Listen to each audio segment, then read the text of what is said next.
우리 사도신경으로 신앙 고백하시겠습니다. 나는 전능하신 아버지 하나님 천지의 창조주를 믿습니다. 나는 그의 유일하신 아들 우리 주 예수 그리스도를 믿습니다. 그는 성령으로 잉태되어 동정녀 마리아에게서 나시고 본디오 빌라도에게 고난을 받아 십자가에 못 박혀 죽으시고 장사된 지 사흘 만에 죽은 자 가운데서 다시 살아나셨으며 하늘에 오르시어 전능하신 아버지 하나님 우편에 앉아 계시다가 거기로부터 살아있는 자와 죽은 자를 심판하러 오십니다. 나는 성령을 믿으며 거룩한 공교회와 성도의 교제와 죄를 용서받는 것과 몸의 부활과 영생을 믿습니다. 아멘. 우리 찬송가 70장 찬송 하나님께 드리겠습니다. 70장 찬송입니다.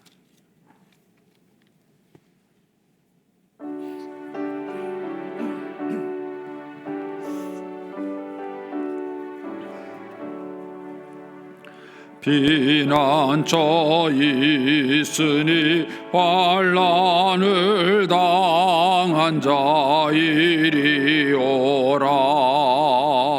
땅들이 변하고 물결이 일어나 산 위에 넘치되 두렵지 않네. 이방이 떠들고 나라들 모여서 진동하나. 우리 주 목소리 한 번만 바라면 천하의 모든 것 망하겠네. 만유주 하나님 우리를 도우니 피난처요. 세상의 난리를 그치게 하시니 세상의 장검이 쓸데없네. 높으신 하나님 우리를 구하니 할렐루야. 괴로움이 심하고 환난이 극하나 피난처 되신 주 하나님. 아멘. 기도하겠습니다. 좋으신 아버지 하나님 은혜를 감사합니다. 지난 간밤에도 저희들을 눈동자같이 지켜주시고 주님 품 안에서 편히 쉬게 하셨다가 이 새벽에도 저희들을 주 앞에 불러주심을 감사합니다. 오늘도 저희들에게 새날 주시고 또 생명 주시고 건강 주셨는데 이 한날도 주님과 더불어 동행하게 하시고 주를 기쁘시게 하는 한날 되게 하여 주옵소서. 이 새벽에도 주님께 1000번째 예물을 올려드립니다. 믿음으로 순종으로 감사로 드리는 예물을 주님께서 기뻐 받으시며 약속하신 하늘의 복과 땅의 복으로 충만하게 채워 주시옵소서. 주의 은혜로 종의 가정들을 형통케 해주시며 그 자녀들을 축복하여 주시옵소서. 예수님의 이름으로 축복하며 기도하옵나이다. 아멘. 우리 오늘 아침 말씀은 욥기 26장 1절에서 14절까지 말씀입니다. 욥기 26장 1절에서 14절입니다. 같이 봉독하겠습니다. 욥이 대답하여 이르되 내가 힘없는 자를 참 잘도 도와주는구나. 기력 없는 발을 참 잘도 구원하여 주는구나. 지혜 없는 자를 참 잘도 가르치는구나. 큰 지식을 참 잘도 자랑하는구나. 내가 누구를 향하여 말하느냐? 누구의 정신이 내게서 나왔느냐? 죽은 자의 영이 물밑에서 떨며 물에서 사는 것들도 그러하도다. 하나님 앞에서는 스월도 벗은 몸으로 드러나며 멸망도 가림이 없음이라. 그는 북쪽을 허공에 펴시며 땅을 아무것도 없는 곳에 매다시며 물을 빽빽한 구름에 싸시니 그 밑에 구름이 찢어지지 아니하느니라. 그는 보름달을 가리우시고 자기의 구름을 그 위에 펴시며 수면의 경계를 그으시니 빛과 어두움이 함께 끝나는 곳이니라. 그가 꾸짖은즉 하늘 기둥이 흔들리며 놀라느니라. 그는 능력으로 바다를 잔잔하게 하시며 지혜로 라합을 깨뜨리시며 그의 입김으로 하늘을 맑게 하시고 손으로 날렵한 뱀을 무찌르시나니 보라, 이런 것들은 그의 행사의 단편일 뿐이요 우리가 그에게서 들은 것도 속삭이는 소리일 뿐이니 그의 큰 능력의 우레소리를 누가 능히 헤아리랴. 아멘. 이 새벽에도 주의 은혜와 축복이 함께 하시기를 축원합니다. 이제 오늘 말씀은 이제 빌닷이라는 친구가 이제 욥에게 한 말에 대해서 이제 욥이 반론처럼 얘기를 한 말입니다. 그리고 이제 이 얘기가 끝나고 나면은 욥이 길게 이제 하나님 앞에서 자기의 하소연을 하는 얘기가 하게 되고, 그 다음에 엘리후라는 친구가 이제 얘기를 하고, 그 다음에 욥기는 이제 하나님 말씀으로 마치게 됩니다. 그러니까 이제 빌닷이라는 친구도 이제 마지막으로 이제 얘기를 했고, 여기에 대해서 이제 또 욥이 이제 반론처럼 얘기한 것이 오늘 본문의 말씀입니다. 이제 1절부터 4절까지에서는 이제 빌닷의 얘기를 들은 이제 욥의 반응이에요. 그러니까 빌닷의 얘기를 듣고 욥이 어떻게 느끼고 반응하는지에 대한 얘기가 1절부터 4절까지 나오고요. 그다음에 5절 이하에 이제 14절 또 그 이후까지 쭉 나오는 내용은 욥이 이제 빌닷의 얘기를 받아서 얘기를 하는 것입니다. 그러니까 빌닷은 하나님의 주권과 인간의 죄에 대한 얘기를 했어요. 그래서 인간의 죄는 하나님 앞에 결코 의로울 수가 없다 하는 얘기를 얘기한 거예요. 원론적으로는 맞는 얘기죠. 근데 이것에 친구들이 계속 이런 부분을 얘기하니까 욥도 이제 그 5절 이하에서 자기도 하나님의 그 주권과 의에 대해서 알고 있다는 얘기를 똑같이 반복하는 거예요. 그래서 자기가 알고 있는 얘기를 쭉 거기다가 나열을 하는 것입니다. 보시면 먼저 5절 6절을 보시면 하나님 앞에서 숨길 것이 없다는 얘기를 얘기해요. 그래서 죽은 자의 영들이 물 밑에 떨며 물에서 사는 것들도 그러하도다. 하나님 앞에서는 스월도, 그러니까 이 구약 성경에서 나오는 스월은 이제 우리가 생각하면 그냥 지옥 같은 곳이라고 생각하시면 돼요. 죽은 영혼이 가는 곳인데 그 스월도 벗은 몸으로 드러난다. 그러니까는 하나님 앞에는 지옥도 숨길 것이 없다는 얘기죠. 그리고 멸망도 가림이 없다. 그러니까는 하나님 앞에서는 숨길 게 아무것도 없다. 그러니까 자기도 안다는 거예요. 욥이 너희들이 자꾸 나한테 그런 인간의 연약함과 하나님의 의에 대해서 얘기하는데 그 내용을 나도 알고 있다는 얘기를 지금 반복해서 욥이 받아서 얘기하는 것입니다. 그리고 이제 7절 이하에부터는 하나님의 전능하심과 절대 주권에 대해서 또 얘기를 하는 거예요. 하나님이 하시는 일을 누구도 막을 수 없고 전능자 하나님께서 모든 걸 다스린다는 얘기를 욥이 또 받아서 얘기를 하는 것입니다. 거기 7절에 가시면 그는 하나님을 말씀하시죠. 하나님은 북쪽을 허공에 펴시며 땅을 아무것도 없는 곳에 매다시며 그렇습니다. 이 북쪽이라는 단어가 이제 그 당시 가나안 풍습에 의하면은 가나안 신들이 모이는 장소를 북쪽이라고 생각을 하고 있어요. 그러니까 이제 맞는 말이 아니라 그 사람들이 그렇게 생각을 하고 있는 것을 욥이 받아서 시적인 언어로 얘기한 것이죠. 그래서 그 북쪽을 허공에다가 펼치시는 분, 그리고 아무것도 없는 곳에 매다시는 분, 그분이 하나님이시다 이렇게 얘기를 하는 것이죠. 그 다음에 8절에 가면은 물을 빽빽한 구름에 싸시나니 그 밑에 구름이 찢어지지 아니하니라. 그러니까 굉장히 동화 같은 얘기예요. 비가 하늘에서 내리잖아요. 그런데 우리는 이제 구름 속에서 비가 있다고 내리는데 우리는 뭐 과학적인 원리로 그걸 이해하지만 옛날 사람들은 우리 같은 과학적 지식이 없으니까 동화 같은 얘기를 하는 거예요. 구름이 보자기가 돼서 물을 이렇게 꽉 싸고 있는 거예요. 필요할 때마다 내리는 거예요. 그게 비죠. 그런데 얼마나 잘 쌌는지 뭐예요? 구름이 찢어지지 않아요. 그 많은 물을 싸고 있는데도 구름이 찢어지지 않아요. 재밌죠? 그런 이제 이런 동화 같은 표현을 해서 하나님의 전능하심에 대한 얘기를 지금 하고 있는 것입니다. 그 다음에 9절에 가면은 그는 보름달을 가리시고 자기 구름을 그 위에 펴시고, 그러니까 이제 보름달에서 반달에서 금음달로 변하는 아마 이런 과정들을 이제 얘기하는 것 같아요. 그리고 그다음에 10절에 가면은 수면의 경계를 그으시고 빛과 어둠이 함께 끝나는 것이다. 그래서 물과 육지 사이에 경계를 그어서 더 이상 물이 넘어오지 못하게 하고, 또 옛날 사람들은 이렇게 땅이 수평하다고 생각했어요. 지금은 지구가 동그랗다는 거 다 알지만은 옛날엔 땅을 수평하다고 생각하는데 그 끝을 하느님이 정하셨다고 생각하는 거예요. 욥이 갖고 있는 상상력이 그런 얘기를 하는 것입니다. 그래서 그 수면의 끝에 해도 글로 뜨죠. 그 수면의 끝에서 이제 해도 뜨고 해도 지니까 이제 그것을 빛과 어두움이 함께 끝나게 한다. 이렇게 이제 얘기를 하고 있는 것이죠. 이 모든 것을 다스리는 분이 하나님이시다. 이제 그 얘기를 하는 거예요.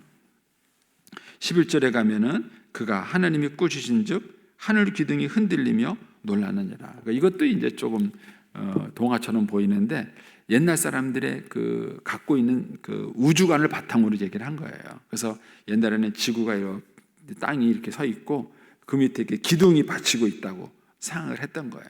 하늘도 마찬가지라고 생각을 옛날 사람들은 했던 것입니다. 그런데 이제 지진이 나온 거죠. 기둥들이 흔들리는 것이죠. 이제 그런 것들을 이제 시적인 언어로 노래하면서 결국 하나님께서 이 모든 것을 다스리신다는 얘기를 지금 해주고 있는 것입니다. 11절에 그가 꾸짖은즉 하늘 기둥이 흔들리며 놀라느니라. 그는 능력으로 바다를 잔잔하게도 하시고 또 지혜로 라합을 깨트리시며, 이 라합은 바닷속에 있는 큰 짐승을 이제 상징하는 단어입니다. 13절에 그의 입김으로 하늘을 맑게 하시고 손으로 날렵한 뱀을 무찌르시나니, 그러니까 하나님께서 하시는 모든 전지전능한 것에 대한 절대 주권에 대한 노래를 쭉 하신 거예요. 그러면서 14절에 보라, 이런 것들이 이제 7절부터 이제 14절에 쭉 얘기한 것들이죠. 이런 것들은 그의 행사, 하나님이 하는 일의 전부가 아니라 단편이라는 거예요. 그러니까 그 하나님이 얼마나 놀라운 분이에요. 여기서 이미 열거한 것 자체가 우주적인 얘기를 했는데 그런 모든 것도 하나님 볼 때는 단편처럼 한 얘기에 불과하다. 또 우리가 그에게서 들은 것도 속삭이는 소리일 뿐이다. 하나님께 들은 얘기가 많은 것 같은데도 사실은 속삭이는 소리일 뿐이다. 이렇게 해서 하나님이 얼마나 크고 위대하신 분이신가 하는 얘기를 욥이 얘기하는 거예요. 그러니까 욥이 이 얘기를 한 것은 빌닷의 얘기를 알고 있다. 나도 네가 말하는 얘기를 다 알고 있다 하는 얘기를 이제 보여주기 위해서 이제 이것을 반복적으로 욥이 한 것입니다. 그러면서 결국은 이제 1절부터 4절에 욥이 빌닷의 얘기를 듣고 난 소감을 얘기하는 것입니다. 이제 오늘 아침에는 이 부분을 좀 묵상해 보려고 합니다. 여기 보면 욥이 반복적으로 그 빌닷의 얘기를 비꼬듯이 그렇게 얘기를 해요. 거기에 2절에 보면 내가 힘없는 자를 참 잘도 도와준다. 이렇게 하네요. 너 참 잘 도와준다 이런 얘기를 하는 거예요. 또 뭐죠? 기력 없는 팔을 참 잘도 구원한다. 이렇게 읽으니까 재밌죠. 문자로 읽는 것보다는 이게 느낌이 있는 거예요. 욥이 지금 비꼬듯이 말하는 거예요. 3절에 지혜 없는 자들을 또 후렴구처럼 참 잘도 가르치는구나. 그런 거. 너 참 잘났다 이거예요. 너 참 잘났다. 너 참 똑똑하다. 이런 얘기를 하는 거예요. 큰 지식을 참 잘도 자랑하는구나. 이렇게 얘기를 하는 거예요. 그러니까 결국은 이 빌닷이라는 친구가 욥에게 한 이 모든 말들이 이게 다 맞는 얘기지만은 욥에게는 도움이 하나도 안 되는 거예요. 참 안 해요. 우리가 이제 이런 곡조의 얘기를 들어본 적이 있지 않으세요? 누구는 참 그래, 참 잘났다 그래, 너 참 똑똑하다 이런 얘기 한 적도 있고 들은 적도 있으시죠?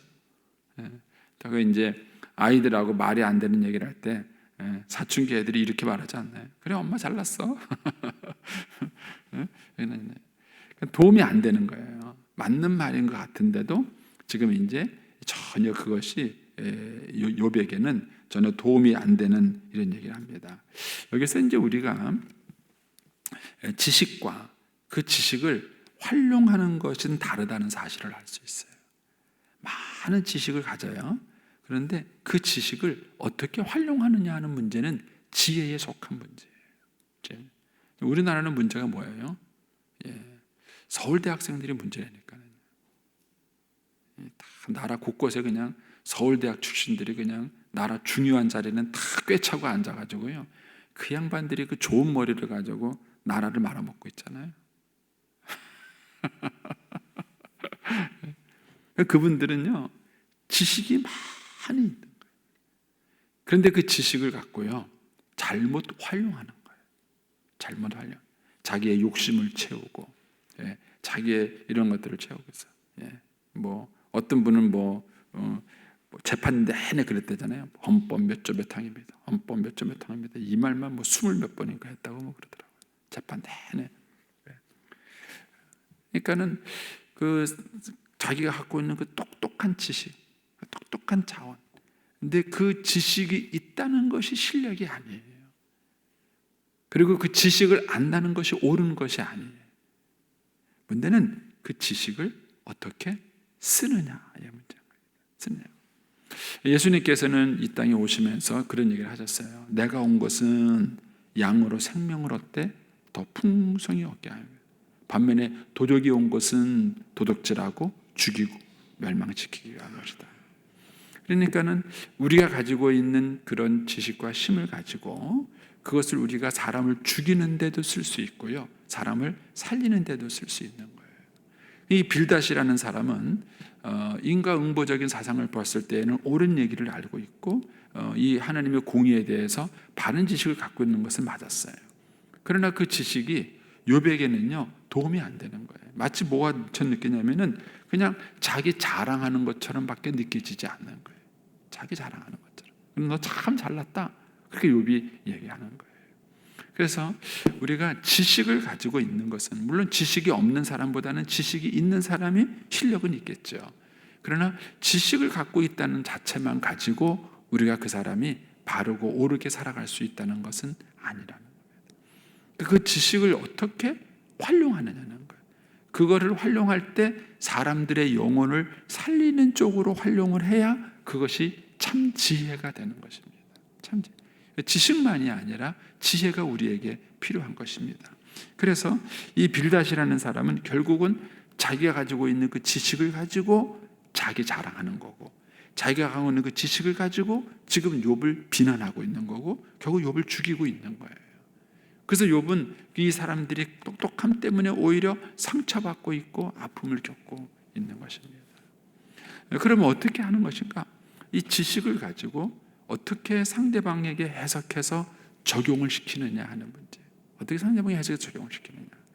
그러니까 이거는 우리의 생활 속에서 여러 가지 많은 것들을 여러분들이 묵상해 볼 수 있으세요. 그래서 이제 부모님들은 자녀들보다 훨씬 더 많은 삶의 경륜과 이런 지식들을 갖고 있어요. 그러면은 그것이 자녀들에게 유익한 쪽으로 가야 합니다. 근데 오히려 폭력이 될 수도 있어요. 부모님들이 자녀들보다 더 많은 지혜와 지식을 가졌기 때문에 이 빌닷처럼 자녀를 정죄하고 비난하고 허점을 찌를 수 있다는 거예요. 제가 늘 그런 얘기를 드렸지만은요, 부모의 마음을 만족하게 하는 자녀가 있을까요? 제가 볼 때는 없어요. 없습니다. 왜냐하면은 자녀가 부모 나이가 돼야 부모 마음을 조금 알아요. 부모 마음을 조금 알아요. 그 전까지는요, 자녀들이 아무리 부모를 헤아린다 그래도 부모를 다 헤아릴 수가 없습니다. 그러니까는 부모 마음을 흡족하게 하는 자녀는 없습니다. 시어머니 마음을 흡족하는 며느리가 있을까요? 없습니다. 없습니다. 어떻게 해서 시어머니가 그 젊은 며느리가 그 시어머니의 마음을 흡족하게 할 수 있겠습니까? 없어요. 그런데 그 시어머니가 가지고 있는, 그 부모가 가지고 있는 오랜 그 삶의 경륜과 지식을 가지고요, 자녀들을 비난하거나 정죄하거나 상처를 줄 수도 있고요, 또 그것을 거꾸로 도와주고 격려해주고 세워주는 쪽으로 쓸 수 있다는 것입니다. 문제는 그것을 어떻게 하는 것인가 하는 거예요. 그래서 우리가 우리 자신에게 실력이 있는가, 능력이 있는가, 똑똑한가, 이런 질문을 하기 전에 우리가 무엇을 물어야 되냐면은, 나랑 만나는 사람은 살아나고 있는가, 죽어가고 있는가 하는 거예요. 그러니까 사람들이 날 만나면은 살아나는가, 사람들이 날 만나면 그의 인생이 회복이 되는가? 사람들이 날 만나면 그의 인생이 더 나아지는가 하는 것입니다. 그 사랑은 그 사람을 살리는 거예요. 저도 이제 이 원리를 깨닫기까지는요, 시간이 좀 많이 걸렸어요. 시간이 많이 걸렸습니다. 근데 이제 하나님께서 이제 저를 이제 가르치실 때 그렇게 말씀하시더라고요. 제가 처음에 주님을 만났을 때는 저는 죄인이었어요. 그런데 예수님을 만났기 때문에 예수님께서 내 죄를 사해 주시고 그리고 저를 하나님께서 의인으로 저를 삼아 주셨어요. 제가 처음에 주님을 만났을 때는 반에서 거꾸로 2등하고 삶의 꿈과 비전이 없었어요. 그런데 지금은 하나님께서 제 삶의 목표도 주시고 비전도 주시고 살아갈 수 있는 능력과 힘도 주셨어요. 그래서 저는 하나님과 동행하면 동행할수록, 살아가면 살아갈수록 그분에 의해서 저는 살아났어요. 근데 그분은 절대적인 의예요. 저는 하나님 앞에 서면은 절대적인 죄인이에요. 그러니까 늘 하나님 앞에 서면은 부족할 수밖에 없어요. 제가 부족할 수밖에 없고 연약할 수밖에 없고 하나님 앞에 부끄럽고 늘 하나님 앞에 연약하고 그런 모습이 늘 저한테는 있어요. 그런데 그런 죄인인 내가 하나님 앞에 가면 하나님은 자꾸 그 죄 때문에 내가 주눅들고 약해지고 이렇게 만드는 게 아니라 그런 나를 하나님께서 세워주시고 격려해 주시고 살게 갈 수 있게 하신다는 거예요. 그러니까 하나님은 절대적인 의이고 하나님은 절대적인 그런 능력을 가지신 분인데 그런 하나님을 만나는 나를 하나님께서 초라하고 좌절스럽고 낙심스럽게 만드는 것이 아니라 오히려 그런 나를 하나님께서 세워주시고 격려해 주시고 용기를 주시는 것을 보는 것입니다. 그렇다면 우리가 이런 부분에 대해서 생각을 해보셔야 되는 거예요. 자녀들 참 미숙하고 부족한 게 많은 그 자녀들이 부모를 만났을 때 기가 죽을까 기가 살까 하는 거예요. 그 자녀들이 새롭게 용기를 얻고 힘을 얻으며 살아가는 것인가, 아니면 그 자녀들이 계속 상처만 받고 어려움을 겪으며 살아가는 것인가. 시어머니가 며느리가 많았을 때도 마찬가지예요. 시어머니가 며느리가 만났는데 그 시어머니를 만날수록 그 며느리가 용기도 얻고 격려도 얻고 또 삶의 동기부여도 받고 그러는가, 아니면 시어머니를 만날 때마다 사람이 기가 죽고 초라해지고 자기가 작아 보이고 쓸모없는 사람처럼 느껴지는가 하는 거예요. 그러니까 이것은 우리가 가지고 있는 그런 지혜와 그런 그 지식과 능력들을 우리가 어떻게 활용해 가느냐는 문제인 겁니다. 빌닷은 이런 면에서 잘못한 것이고 욥은 그런 아픔을 지금 얘기하는 것이다. 너 참 잘났다. 너 참 똑똑하다. 세상에 너밖에 똑똑한 사람이 없구나. 이렇게 지금 이제 욥이 비꼬듯이 얘기를 하는 것입니다. 저와 여러분이 하나님의 은혜로 많은 축복과 은혜를 받았을 때 그것이 우리 주변에 있는 사람들의 영혼을 살릴 수 있게 되기를 바랍니다. 그것이 자녀이든 어떤 사람이든 그 사람이 날 만났을 때 하나님이 나에게 주신 그런 경륜을 가지고 그 사람들의 영혼을 살리고 회복하는 그런 축복의 통로가 되기를 바랍니다. 기도하겠습니다.